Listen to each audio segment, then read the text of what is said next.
This is the new Sony A7 Mark V, and it is a huge step forwards for Sony's all-purpose A7 lineup. It's the same sensor resolution as the Mark IV at 33 megapixels, but don't let that fool you. This is a completely new, partially stacked sensor with more dynamic range and significantly faster performance.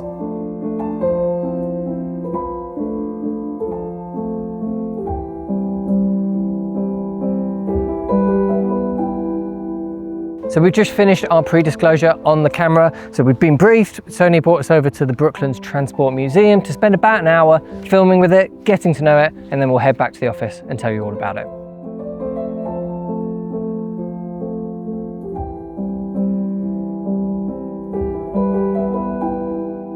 Let's start by discussing that sensor. It's a partially stacked CMOS sensor, which means readout speed is significantly improved over the A7 IV, which is fantastic news because that was one of that sensor's main weaknesses compared to more modern and recent cameras. Here, the camera is able to read the data off the sensor significantly faster, which we'll see the effect of in a minute once we start talking about the frames a second you can do in both stills and video. But it also means you'll see far less rolling shutter during fast-paced movement. It's 33 megapixels, so the same resolution as before, but that does make sense, as any higher as you're getting into the high-resolution flagship territory of cameras. And that's not what this is meant to be in Sony's lineup. The regular A7 series like this, that's the all-purpose standard camera, if you like. And if you need high resolution, you step up to the A7R series. 33 megapixels puts this right in line with the R6 Mark III and is still pretty high resolution and a definite step above the Nikon Z6 Mark III, Z5 Mark II and Lumix S1 Mark II. Sony say they've improved the dynamic range to 16 stops, up from 15 on the A7 IV, which is very impressive as the dynamic range was always a big strength of the Mark IV. They did say in our briefing though that this was only in mechanical shutter mode, which does make me wonder if we'll see any improvement in dynamic range on the video side of things as well, because video performance is normally closely linked to electronic shutter mode performance on stills. Just like the Mark IV, it's a stabilized IBIS sensor, but this time there is a big improvement in that stabilization. Everything we filmed with the camera in the short amount of time we had with it was handheld and working very quickly indeed. I mean, out of necessity really, of course, but also to put this IBIS to the test a bit. Sony say it has increased from 5.5 stops of stabilization to 7.5 in the center and 6.5 at the edges of the frame. In stills mode, we get a big step up in speed. We didn't really have anything with any movement to take photos of in the very short time we had with the camera, unfortunately.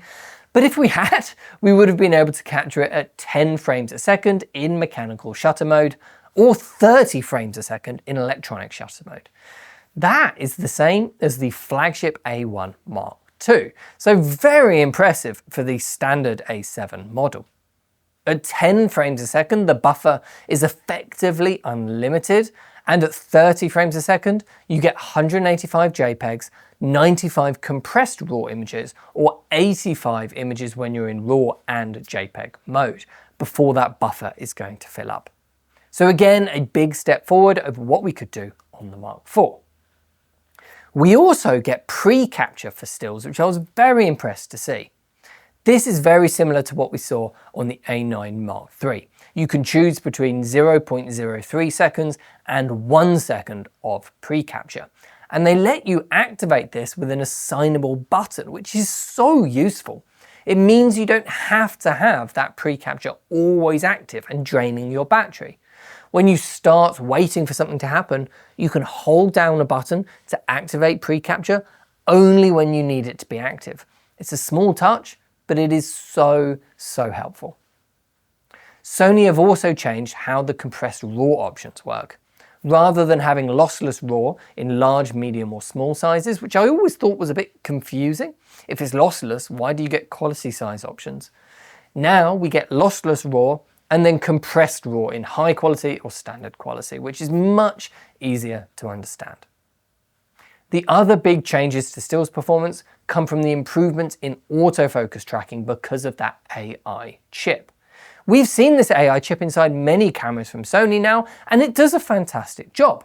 And here, it's even better because it's actually built into the processing chip itself rather than being a standalone chip. This is their new Bionz XR2 processor that's doing this. It means it's going to be faster than we've seen on other cameras, and it will use less battery, and it will generate less heat. All very welcome. This is a big step up over the A7 Mark IV because that camera didn't have this AI chip inside. It predates that technology. On the video side of things, we also get a big boost in frames a second. We can now do 4K 60p with the full sensor, which was again one of the main weaknesses of the A7 Mark IV. And not only that, we can now do 4K 120 if we do crop in to APS-C. All in the same Sony codecs which we've come to expect, XAVC-SI, XAVC-S and XAVC-HS in up to 422 10-bit all-I. We now have a flexible ISO mode when you're using S-Log3 and their S-Cinetone picture profile for when you don't want to use S-Log. So on the video side of things, apart from that very welcome frame rate increase, this is mostly business as usual for Sony. The other big area though where people are going to see a step up in video performance over the Mark IV is in overheating, because the camera has not only that more efficient chip inside with the AI unit built onto it directly, it also has double the amount of heat sinks inside. So it's not quite the active cooling systems which we see on the FX2 or the FX30 or for the FX3, but it should make a big difference. Sony told us that they'd tested it at 40 degrees heat in 4K 30, and the Mark IV overheated in 10 minutes, while the Mark V lasted for 60. There are several changes to the physical design. The biggest by far though is this new multi-angle flip-out screen. Now this isn't completely new, we've seen it on other Sony cameras before, but it's very welcome. If you haven't used a screen like this before, it pulls out and tilts while in line with the body, as well as flipping out to one side. It's fantastic. Most people I've spoken to agree that this is the nicest flip-out monitor design to actually use as an operator, because you can choose to keep the monitor in line with the camera or flip it out to one side. Plus you can avoid any clash with the ports, the HDMI, the mic cable and so on, because it pulls away from the camera when it's flipped out to one side. The screen itself is also an upgraded panel. It's now twice the resolution at 2 million dots rather than 1 million. And it's a big improvement. It feels much nicer to use, much crisper, much sharper. The bezels are thinner and more even as well, which helps it feel a bit more modern. The EVF is the same though, at 3.6 million dots, but the EVF has always been very good. It was the LCD screen that really needed this update. Most of the buttons and the layout is the same as it was on the Mark IV. The grip is slightly improved though, and more comfortable, but it is quite a subtle change. Behind the port doors, again, mostly things are the same. Mic and headphone ports, full-size HDMI. The difference is the USB-C ports, because there's now 2 of them. You can't tell by looking at them, but they are actually different. The top one is a fast one for data. It can handle up to 10 gigabits a second speeds. So that's the one to use for your data transfers, your internet tethering, UVC live streaming, anything like that. The bottom one is only 480 megabits a second, so significantly slower, because that one's meant for power. So top one for data, bottom one for power input. So that was a quick look at the long-awaited new A7 Mark V. And it's a big release for Sony. This is an all-purpose, all-rounder camera designed to be able to walk into any situation out there rather than necessarily excelling in any one specific area. You know, that's what the ordinary A7 line has always been compared to the A7R, A7S, A9, for example. And here, Sony have really nailed that concept. It's a step forward pretty much across the board, which is pretty rare to see actually. It's got better IBIS, less overheating, better frame rates in video, better frame rates in stills, faster autofocus, more dynamic range, more practical LCD display. You know, the list just goes on and on.